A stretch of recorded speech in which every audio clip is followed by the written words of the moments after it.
Well, hi, welcome. My name is Bogus Hangout.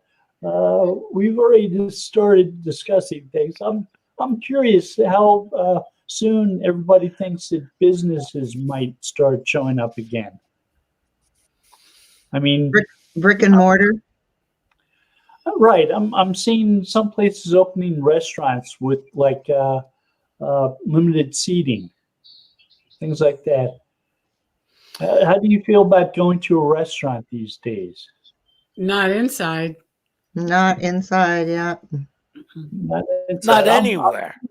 I'm happy with DoorDash and Instacart. Look, Yeah, I'm a chef. I can tell you that ain't going to work because the problem with this disease is you can have it, be passing it, and not even know it. It's not detectable. I wouldn't eat in a restaurant. Not a freaking chance. So have you all heard of contact tracing? Yep. Where There's they a company here in Toronto that was on CBS 60 Minutes on Sunday. Awesome. Yeah. They're using Android and what you call it. They connect you to your Android ID or your Apple ID so that your phone knows where you're at, and Yeah. it can tell if you've been in contact with somebody who's got COVID-19 and has reported that case. Is that live now? Keeps tracks of it too. It's And going it's anonymous. to be live in some places like New York City. Okay. I know that in New Zealand they're using tracking. And South Korea too. Mm-hmm. It's That's what possibly keep the only real way of everybody. things back up when you can tell if you've been in contact with somebody who's sick. Well, that would be very helpful here in the United States because anywhere testing is a big fail. They predicted it before anybody else did with that software. Yeah. And of course, our government didn't listen to them. Fucking idiots. President Trump came on TV yesterday and said we've got more testing than any other country. Yeah, right. Well, yeah, don't believe any of them. Don't have any testing. What he didn't say was we are 43rd in per capita testing. Yeah. So countries like Sweden have tested 1 in 104 people. We've tested 1 in 404 people. So we've got more people. We've got more testing. So what? Yeah, if it didn't help. You know, look at New York City. It's got probably 10 times the cases of the whole of Canada. Yeah. Mm-hmm. And that's why they're so involved in that contact tracing. They have hired over 1,000 people to do that now. In New York? Yeah. Interesting. Well, then that's the most important part of controlling it. Yeah. Well, I think one of the things that makes the disease so scary is as more and more people are contacting the disease is that, when it first came out, it was like, well, things happen to your respiratory system. And now they're finding that it attacks many, many different parts of the body. Yeah. And definitely. And so there you may have no respiratory symptoms, but you may have other symptoms and vital organs and things and blood. It's pervasive inside the body. People are experiencing strokes because of COVID. Mm-hmm. And they're having cardiovascular issues. Well, lots of cardiovascular issues and blood clots and resultant strokes. Young people are getting strokes. And it's terrifying. One of the other things we're not quite aware of yet is if there's some type of potential immunity to COVID once you've gotten it. Right. They don't know about that either. Yeah, that's not confirmed at all. So Right. It's completely uncertain, regardless of what's said on press conferences on TV. The scientists say one thing, and the politicians say something else. Hmm. you've noticed that, Bill? And often, when the politicians are speaking, the scientists are there clenching their Clenching teeth. your jaws. Yeah. I Yeah. don't believe any of it. Any of them say none of it. If Some of them especially any numbers, because well, seen where in New York City, for instance, if a person died in their home of COVID-19, it wasn't recorded as a COVID-19 death Correct. because they were never tested to tell. So the Mhm. numbers are bullshit, complete bullshit. Yeah. Heard as much as 30-1. they aren't Green- aware of all the people who died not in hospitals. Their Yeah, homes. non-hospital, it's not counted as COVID death, and also with the number of infections, whether people die or not, those statistics are not real either. I mean, 3 members of my family had it, and not one of those cases was reported.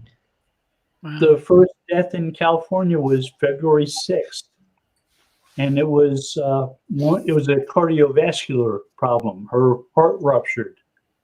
Well, they can't. They had no idea that was COVID at that They time. can't give the real numbers because it show how badly all of them, every government screwed up.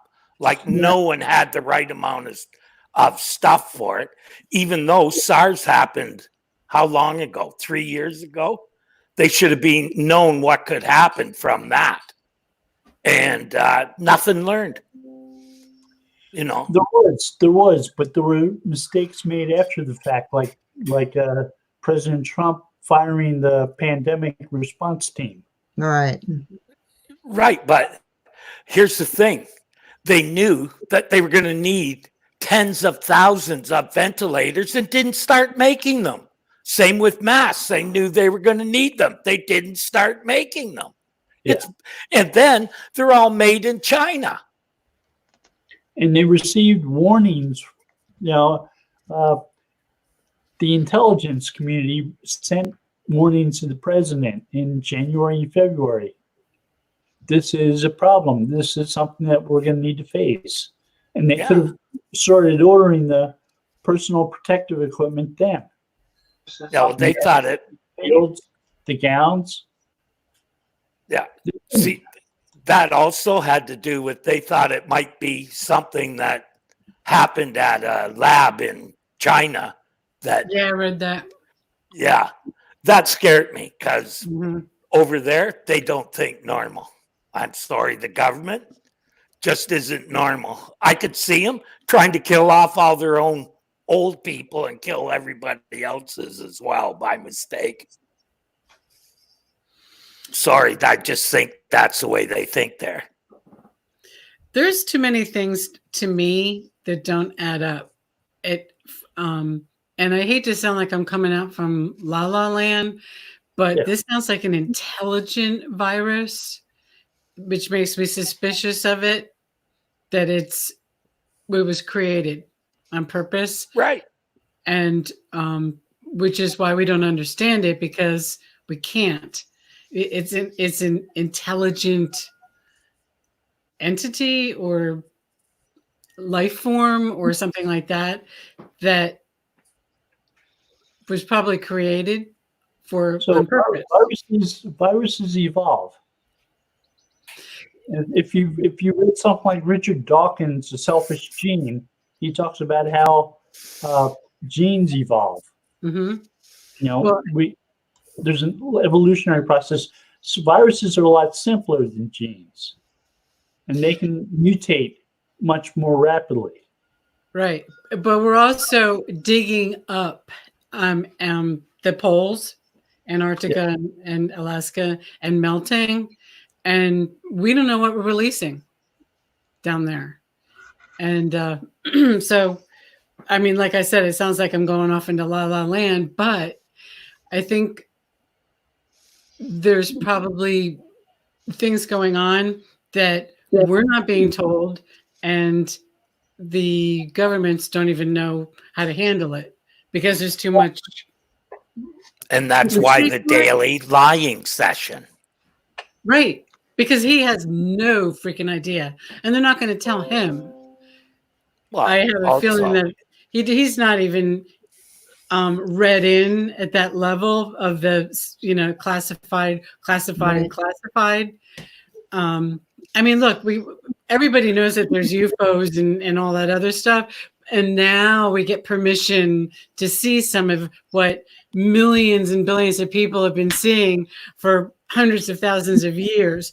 We were so-called protected from this information because they thought we would panic.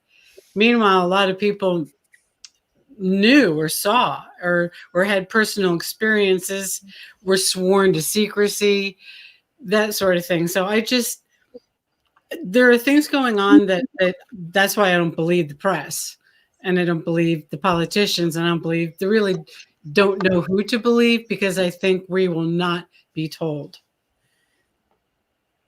There's a lot of stuff we just don't understand, like the immunological responses of people to this virus. It's triggering abnormal reactions that are doing things like causing strokes in younger people. Right. And these are responses of the body to the virus that are worse than the virus. Including babies. Initially we were told, oh, it's only going to hurt, older people. Well, that's not true. Yeah, but that's very, very, very rare, I think. The baby one? The babies, yeah. Yeah. But it's still, happening. There's nothing about this that wouldn't surprise me, or there's anomalies, Right. It just makes me think that it's intelligent somehow. Yeah. It's a lot more intelligent than we are. Yeah. Yeah. Well, we just don't know enough about it. Yeah. Right. There's so many scientists working on this. That's one thing I do believe, that they will, within a year, it'll be done, because they're stopping everything else and doing that. Like, when there's that many people in the world, that many minds on it. And they have done research on things like SARS that they're now using to try to develop vaccines. And Johnson & Johnson's doing that, and Oxford University's doing that too. They're both using that information. Usually it takes a couple years to develop a vaccine. Well, these guys are working on vaccines. They haven't had a couple years, but they've had 6 or 7 years of looking at SARS stuff and doing research for that to base these new vaccines. Yeah, and all the bureaucracy is also being stripped away. Like, basically, they said it may kill people, but we got to find out if it works. Like, that's just the way that things were done, I guess. On the testing, is that what you mean? That testing, like a lot of drugs take, yeah, right, like, okay, years to do the studies and everything. This they're going to rush through, because, like, it'll either kill us financially, like economically, or health-wise. Either way, it's going to be a mess when it's done. Like, if you're in a restaurant business, if you're thinking about reopening, I've been in that business. You can't make money when your the rents will have to be cut in half in order for them to even think about working, because, between labor costs and food costs and the rental costs, there's not much left for the actual owner of a restaurant. You've got to be very creative, and you've got to look for some opportunities as a business owner. Governor of California suggested that they start a program where they feed the elderly. over 65. And they deliver it to them. So they're going to charge each of the restaurants involved a certain, or they're going to pay each of the restaurants involved a certain amount for every meal they prepare. Right. So the idea is to help. Who does the delivery? Is the restaurant responsible for the delivery, or is there a infrastructure in place? I think they're working on an infrastructure. They haven't put it all together yet. This was something that Newsom came up with last week, and they just started developing it. But part of the point is you start reopening restaurants by having them prepare these meals. They're already doing takeout though. They do take, but that's different, Terry, because now they're like feeding the public, as it were, as opposed Yeah. to Right, but restaurants. only so many restaurants can do that. And only but- so many restaurants are even equipped to do more than a few tables at one time. Like just in, I used to run a kitchen that fed thousands of people a day. So I kind of know what's involved. Oh, that's a big kitchen. Yeah, yeah. Well, you start small. You start with a certain target audience. In this case, it's people over 65. So then maybe if it works well, you say, okay, people over 65 and all the immune compromised people. So all the people with medical And issues. then how do they identify the recipients? Well, the over 65 is much easier. Hmm. How are they paying them? Same way the government pays everybody. They take the taxes. we pay The them. government's going to pay for Okay, it. so the I don't government, know where the government getting all this money from. so the government is actually paying. Hi, William. The government is actually paying the restaurant to be to function in order to make food, in order to be delivered to designated members of the public, in this case, over 65. And Yeah. then what is the criteria for selecting which restaurants are part of this program? You know, is Most my favorite restaurants- Italian restaurant going to be delivering ribollita to me, or, you know, am I going to get a hamburger? It's worked out. It's not written down yet. Ah, okay. I was just curious. Yeah. Like right now, I was wondering why all these restaurants and businesses were paying to have meals sent to the hospitals for the workers. Then I realized they can't open the kitchen in the place and they can't leave the place. So that's why they turned the hockey arena here into a big kitchen, and that's how they're feeding on frontline workers here. Thousands of meals a day, I guess. Yeah.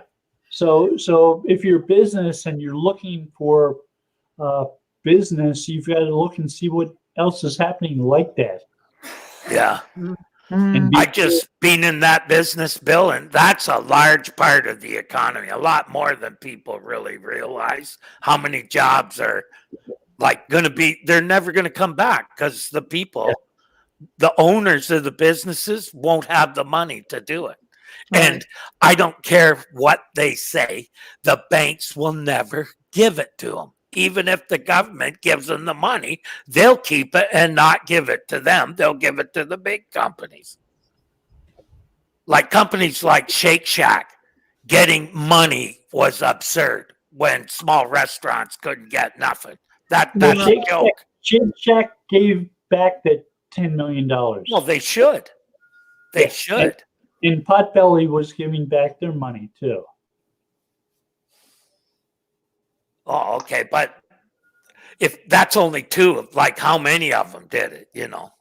A lot more than we're aware of. Yeah.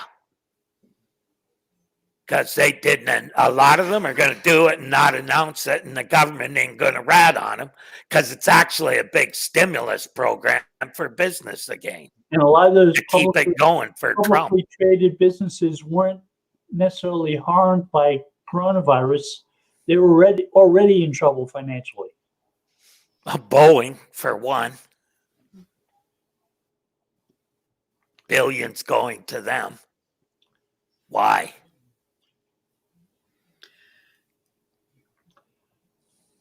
Not sure. Why would you rescue cruise lines? Oh, because they employ people. Nobody would think that, maybe someone will come along with a better idea. Like smaller boats and more personalized with, built for distancing for what may happen.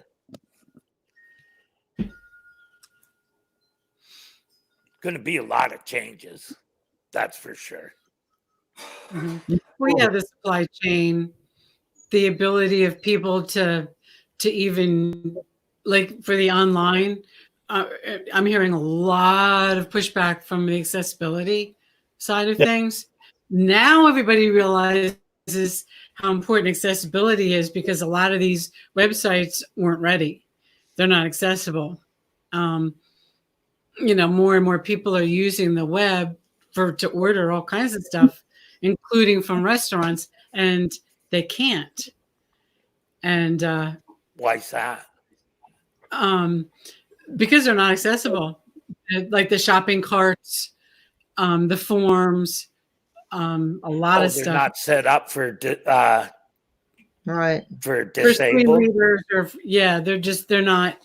Or excuse me, what's the political correct way to say that? Sorry. But it is interesting that I think more older people, I think, are going on the web, like using the technology now because they have to. Before they didn't, they could, when they shop on the web, they go to the website, pick up the phone and call them and order it over the phone. Right. It's interesting. Like, and I was just watching an accessibility webinar for responsive accessibility. And I kept thinking to myself, my parents don't have a cell phone. They don't use mobile. And they're not the only ones. I mean, we're just so, we think narrowly. I can't even say the right word still. I like to say can't see past our own desktop. Yeah.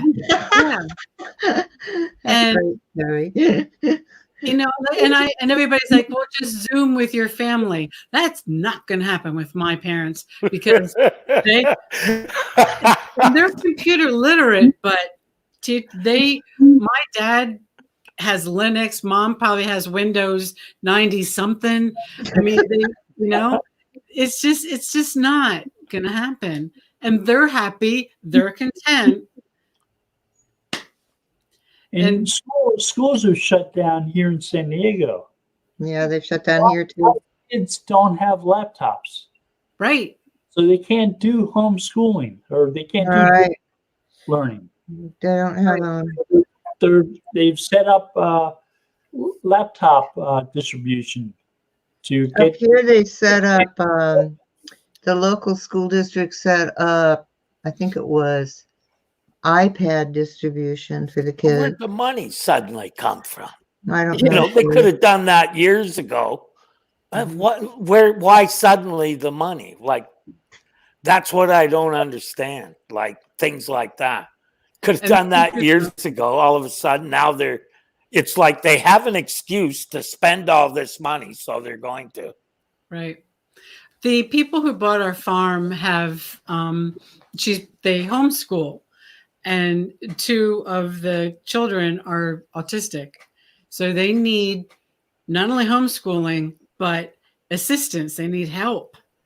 And oh my God, just to listen to what they're going through, I feel really bad.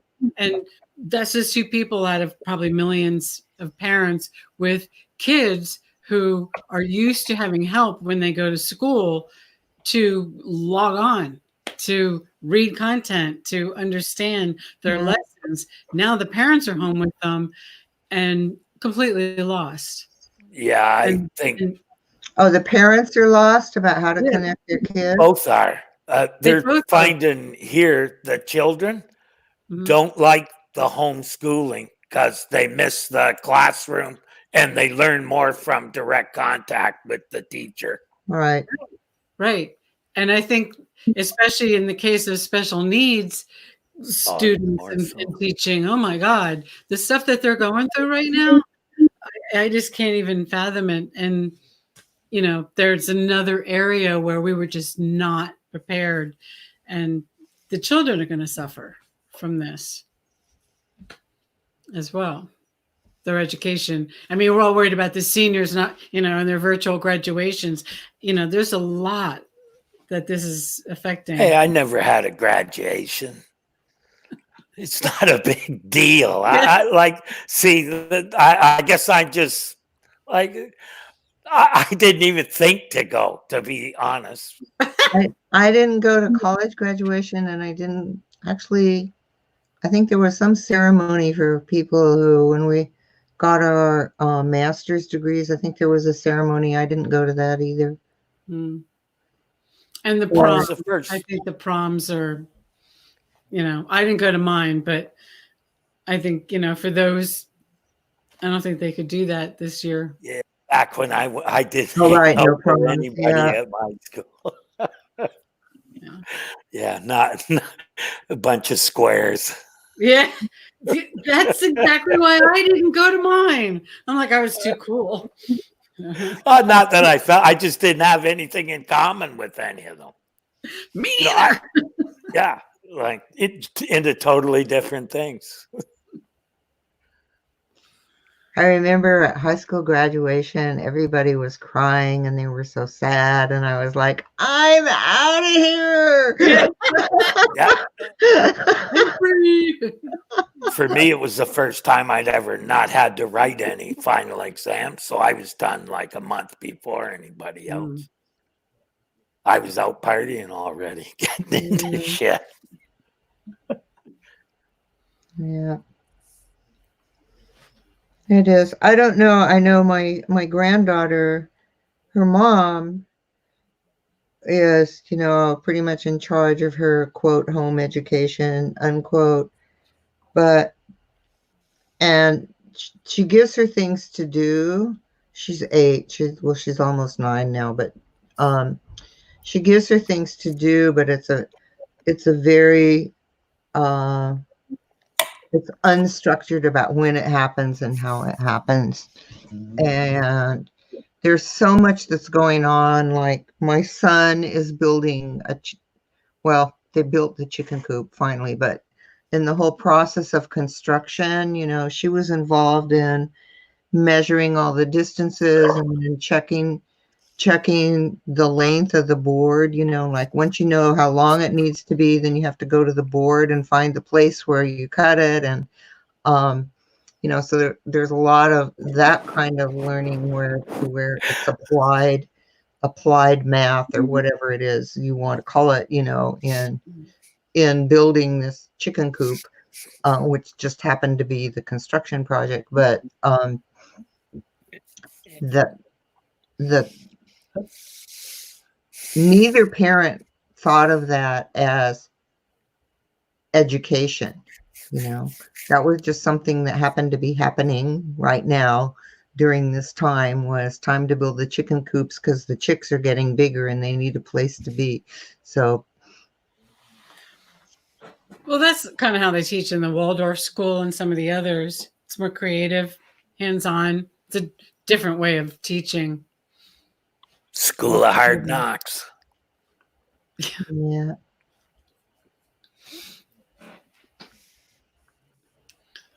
Yeah. But in my view, that's applied education. But the thing is, I don't think all parents think that way or do things that way with their kids at home. So, Bill, just out of wonderment, what happens if can't have an election? Does Trump stay in power? No, he can't. He's got. Well, what happens then? There's no president. They can. There's a. So the 25th Amendment determines the selection of a president, and it was used twice already. Once when Richard Nixon had his vice president resign, Spiro Agnew, right? and Gerald Ford took Spiro Agnew's place under the 25th Amendment. Mm-hmm. But that 25th Amendment determines the priorities, the status, the order of who becomes president next. And it also involves vice president, too. And then it was used. So Pence would be the next president then? According to that, yes. Jesus. From the pan into the fire. Does it feel like a safety net to you? Not too safe. And then isn't Nancy Pelosi the third one? Purposeful choice. Pelosi third. Oh my God. Pence was a selection based on they're not going to impeach me because then they'll be stuck with Pence. Right. Right. I remember that. That sounds like Trump thinking. Yeah. I don't think there's a single person in there right now that we all would all be happy with or could live with on either side. Oh yeah, I hear you. Same here. Haven't had a decent leader since probably 20 years. No. Now we got, the son of one of the most famous and best prime ministers we ever had. Problem with him is it's just the party with their hand up his ass, moving his lips. Hmm. Yeah, something's got to snap. A break. But that's the thing. What's the choice? Right. Yeah. Trump got in because nobody liked any of the choices. There wasn't, who do you trust? Well, Right. probably anyone over Hillary Clinton was probably what it amounted to for a lot of people, I guess. He's getting to the point where he's learning that as president, he has responsibilities. I'm not sure he's actually learned that. I think No way. He doesn't know he has responsibilities. no, Gary. He knows now that he has a responsibility not to tell people to inject Lysol. Oh, yeah, that was. And nobody stood up to him even then. And he's now saying he'll never do press conferences again. And he did one on Monday. So Yeah, right. Okay, so I'm never I going to. can't believe anything he says. You're going to make fun of me, but I'm doing one tomorrow. Right. right. Exactly. He definitely didn't read how to make friends and win influence or whatever. That's for sure. God. Think he's so used to having everything handed to him He is. from one crook to another. Mhm. That whole family, if you look, they're all crooks. Every one of them. Yep.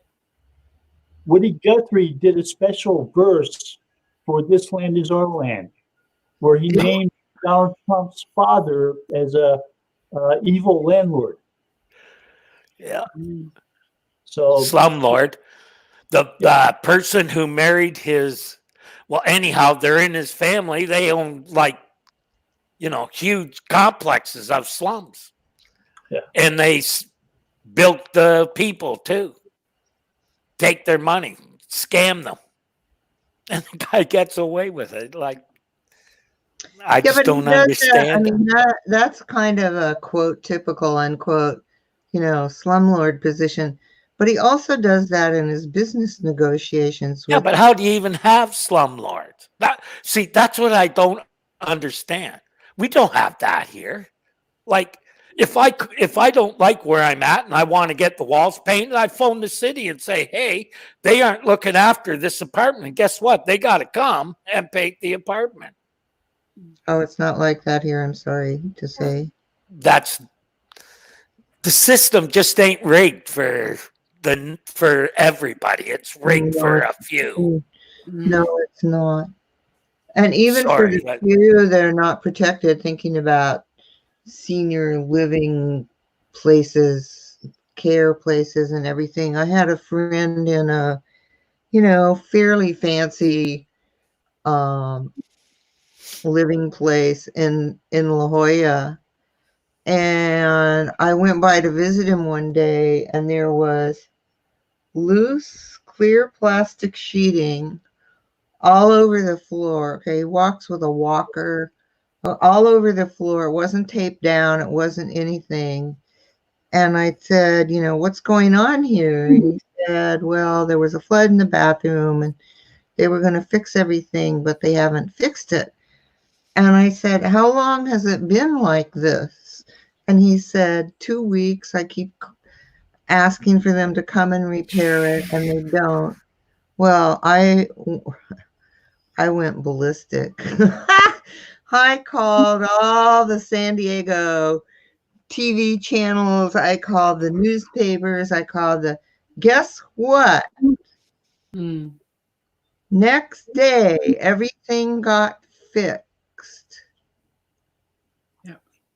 And it was only because, and the woman who was the president of the building association for this care facility called him and said, who is this Zara Altair? And, and he said, oh, she's a writer, but I was just so angry.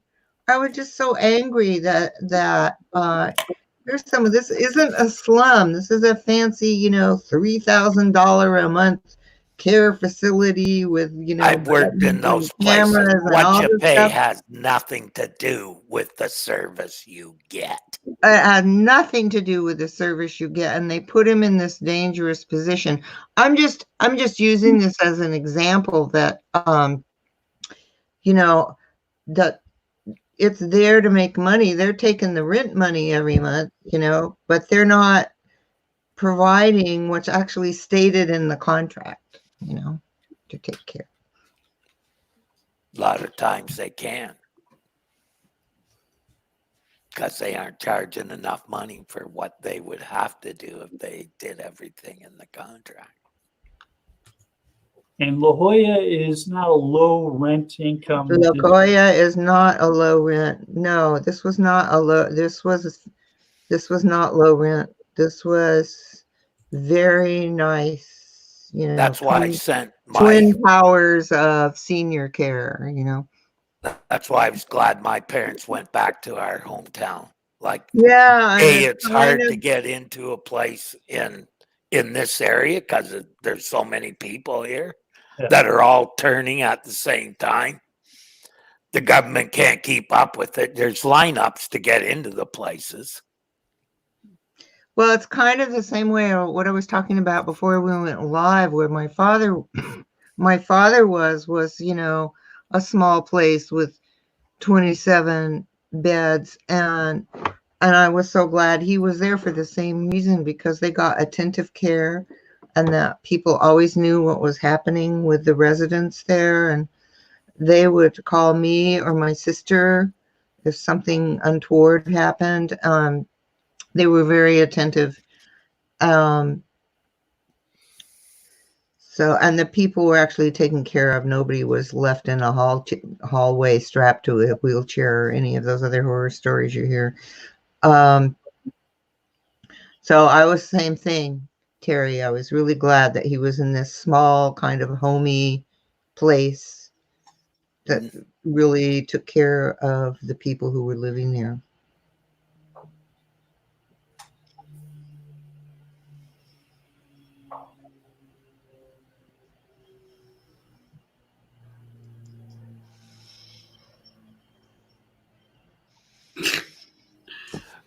So I was wondering how many people, like a lot of people I talked to said they didn't lose much business at all. I didn't.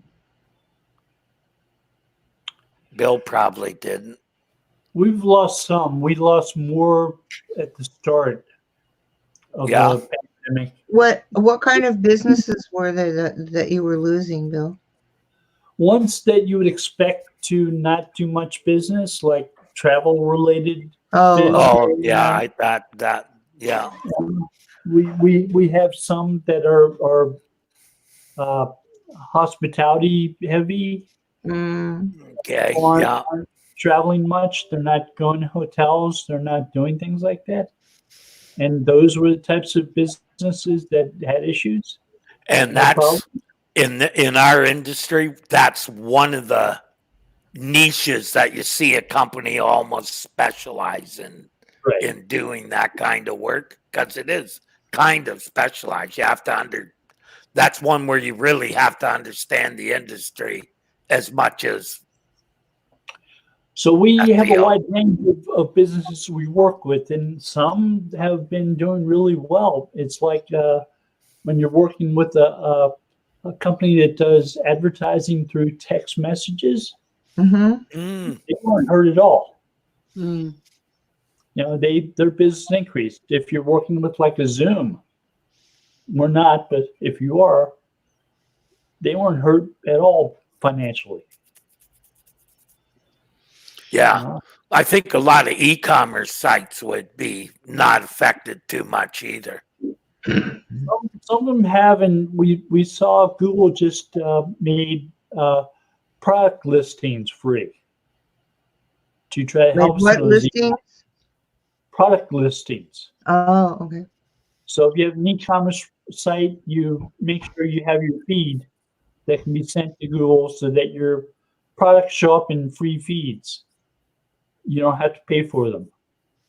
Oh, that's a lot of sites should see how that works for them, because I haven't worked for an e-commerce site yet that I didn't think was missing a big opportunity by not using that. Yeah, one of my clients, the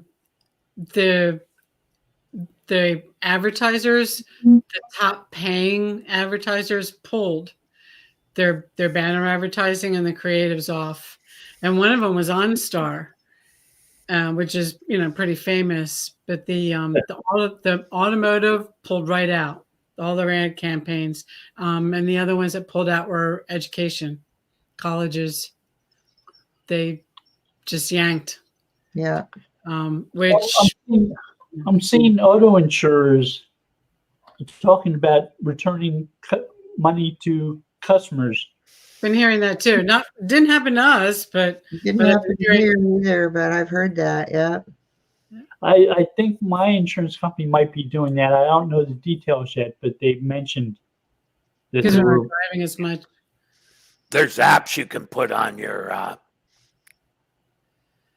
I think it's your phone for those, and it keeps track of how much you drive your car. Right. That's the way they can give you a rebate. There's That a depends. there's depends ones that actually have that you have in the car. That tracks. Whether or not your insurance company decides that they will track your driving mileage and charge you based on that is a decision your insurance company makes. It's not something that applies to everybody. Like here in Canada, there's a company called Bel Air Direct. They give you a better deal if you put that app on your phone or on your car, and they charge you less money based on how much you're driving and your speed and all that stuff, right? And there may be one or two very large insurance companies in the U.S. that do that too. Geico is Yeah, I one. think there are a couple that do that. Geico one. Yeah, I saw advertisement for it. Tina Fey. That's how I remember. I think people are finding interesting things like my husband's saving about $250 a week because he's not commuting because he was driving into Philly. And Yeah. between the tolls and the gas, he's not doing that now. And I was- that's enormous. I was Pardon me? living, I was living in Delaware, driving up to Conshohocken. Yep. Mm. I did that one summer, Hmm. and that was rough because that's have to drive past Philadelphia doing that. Right. Philadelphia has mileage markers in quarter miles. Not So only that, but so all you the can, time you spend, you're actually getting paid now instead of being in your car commuting. You're at home Right. getting paid to do the work. right. Right. So Right. I've been working remotely since 2006, so not too much of a change. I, Right.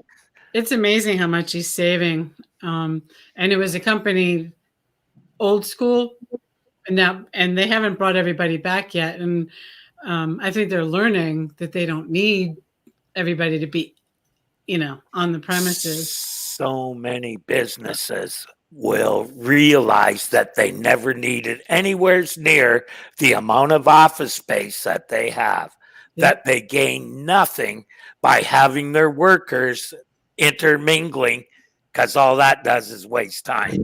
And the guy who's wasting time at work is going to waste the company's time at home as well. You're Yeah. not going to not remove that.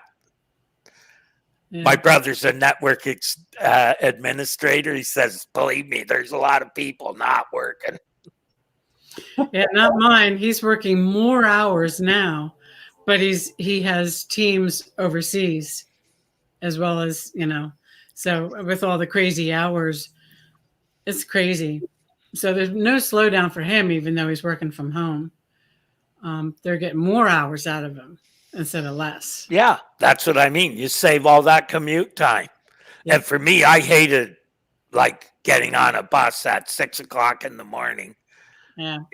with all these. I basically opened up the subway when I was a chef. I'd be standing at the door waiting for him to open. Yep. So the commute times turn into work time, huh? Yes, getting paid to do it. Instead of sitting there, you're getting paid. And you're not having to pay for the all of it. He's probably salaried, so he doesn't get any more pay. And I've been, my preference has been, I've been socially isolated probably for, I don't know how long. I quit going out a long time ago. Yeah. They also increased the tolls in Pennsylvania and took away the people. So it's only the auto, the easy pass and the camera thing. Right. Transponders. Yeah. So I guess they take pictures of your license plate, but it's just crazy. Yeah, All Los the Angeles did too. shenanigans. In Ontario, they had that. And they're the only company that if you claim bankruptcy, you still had to pay them. Wow. Yeah. What, the Easy Pass people? It's not called Easy Pass. It was Well, it's the equivalent. it was owned by SNC Lavalin. Mhm. They originally built it, and then they sold it to the province, and then they sold it to someone. It's been sold a few times, but during the deal, it was like as if the province never gave it up.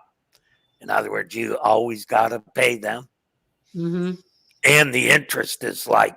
Friend of mine had like maybe $100 charge, and it's in the thousands now. He refuses to Whoa. pay compounded interest. Payday loan style. Oh, they are diabolical, yeah.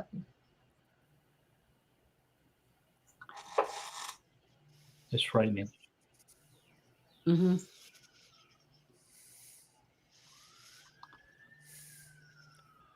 Yeah, they were talking about another stimulus package, and they're mentioning they were going to rebuild infrastructure. And they were just talking roads, bridges, and so on. They weren't talking about things like broadband, which is really what they need to do. Hmm. If you open up rural areas to higher speed internet, you make work much better for a lot more people. Yep. Yeah, like us. Remote workers after this pandemic. Yeah. I can't even turn on all my computers because I'm fighting the guy in the office next door because he needs bandwidth. It's like, so I'm like, yeah, it's crazy because we're out here in the middle of nowhere, so we're stuck with DSL. So with him home, it's made a difference. I know when I moved here, right here where I live in 2013, it was still 3G, and this is a suburb of Portland. You could go 2 blocks away, and it was 4G. And it's like Nike's a mile that way, and anyway, I'm surrounded by high tech companies, and I was just amazed. What there's no 4G here, and so you don't have to be way out in the country to experience that kind of bandwidth problem. Yeah. For Wi-Fi. I have now a business connection and for my computer, and that has helped immensely with bandwidth and also with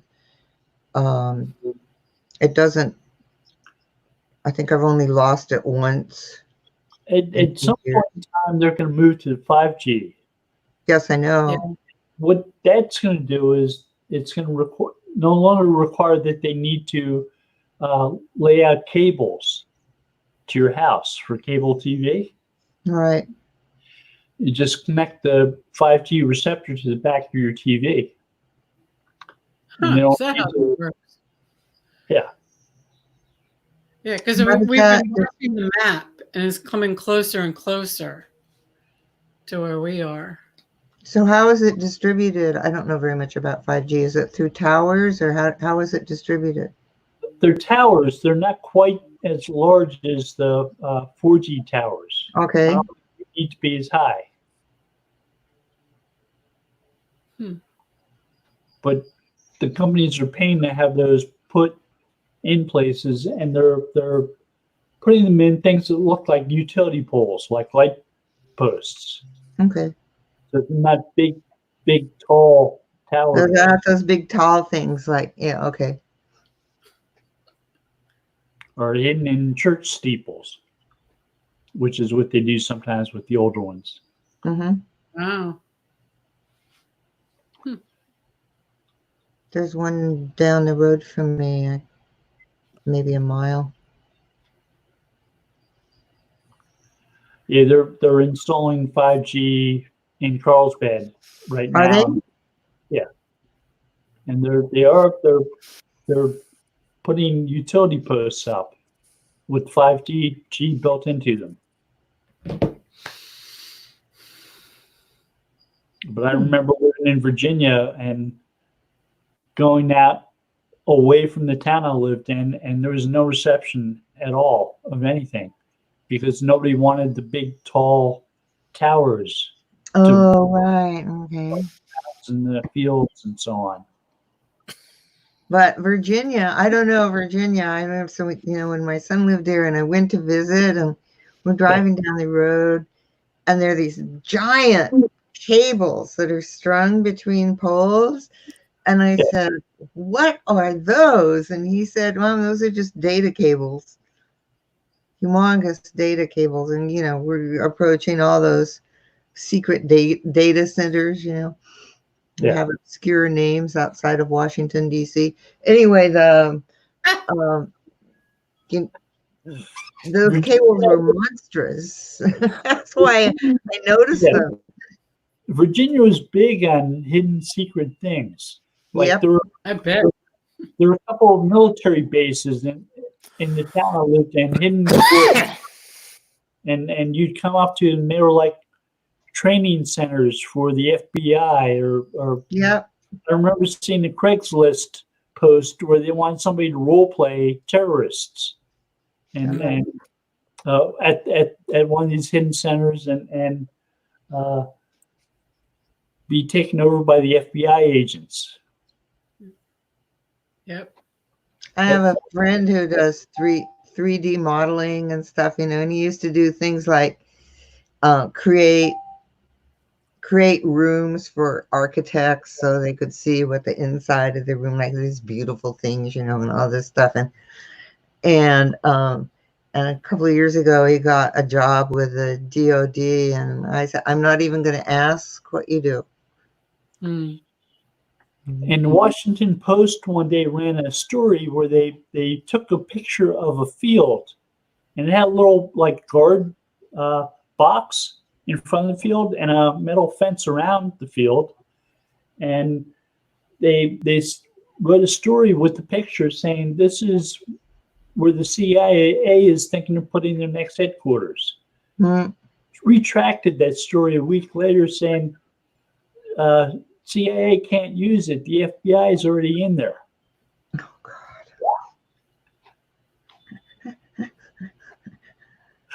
It's like an empty field, and it's an underground base, right? Right. That's what I was going to say. It was underground. There are a lot of things underground. Yeah. Mm. Tunnels, bunkers, all that. Yeah, so there were a lot more hidden secret type things in Virginia than you realize it. Yeah. Mm-hmm.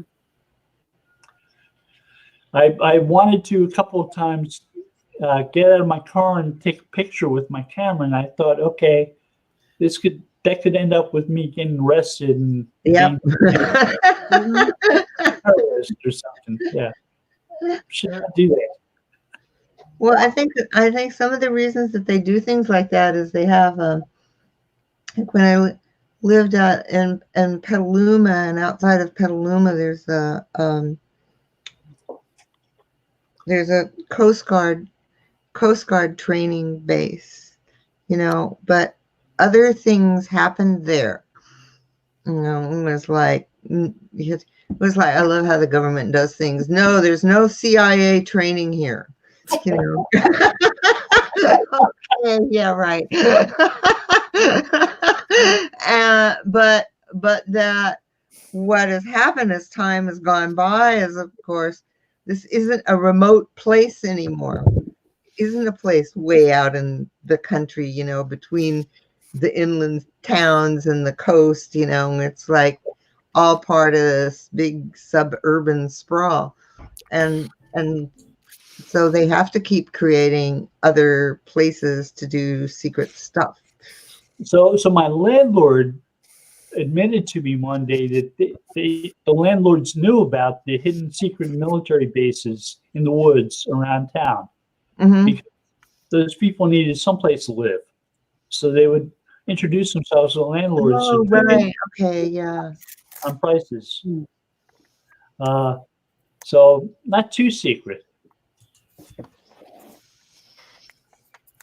Well, it's kind of like the almost sort of secret Navy SEAL thing in Oceanside when you're going out there, you know, and all of a sudden there's guys standing at the road and they go, I'm sorry, ma'am, you can't come in here, you know, you'll have to turn around. I'm like, okay, got it. So Oceanside is right Best next of luck to the guys crawling around in that sludgy mud. to the military base on the other side of Oceanside. Yeah, up north. Yeah. Because Oceanside is known for being right next to a military base. And it's a very large one. Yeah, because there's there's Camp Pendleton, of course. Templeton, yeah. Yeah, which is the Marine Corps. But then if you go north, I've forgotten the road, but anyway, if you go to the top part of the Oceanside Harbor, yeah, and you go out there, you'll find an apartment complex where unnamed Navy personnel live.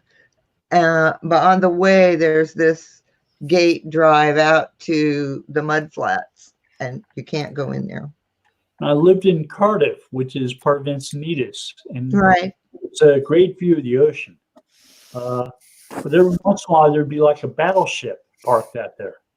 Hmm. Yeah. Oh yeah. You know, the other thing is they do They do military games. right which- where you are now, Bill, that's at least when I was there it was not infrequent to see at sea rescue operations, you know, where the helicopter goes out and you don't know what's going on out in the water, but they're doing some kind of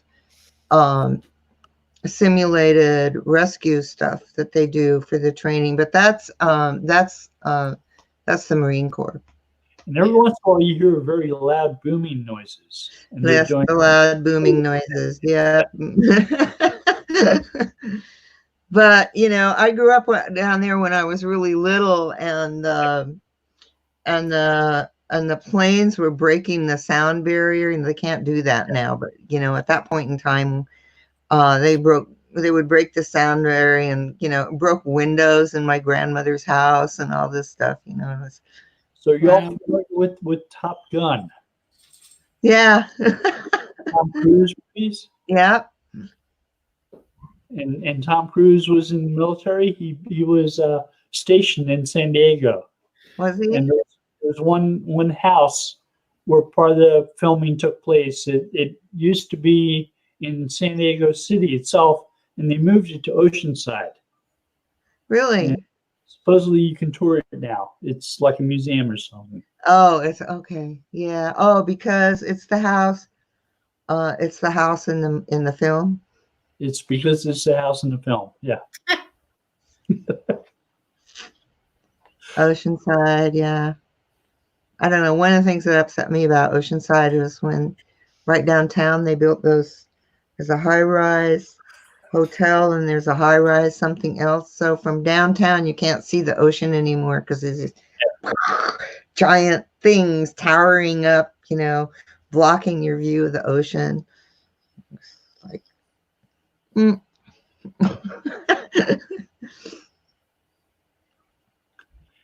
And that's really the only part of Northern County, San Diego, where you have access to the ocean, to the water. There's a harbor there. And That's a lot of right. people dock boats and so on. Yeah, So- because you have the Oceanside Pier and that little park. Yep.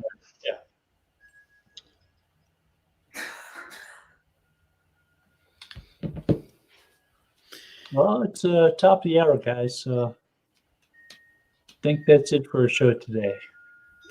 Yep, I gotta go. I can hear my Thanks, dog. everybody. Time to let the dog out.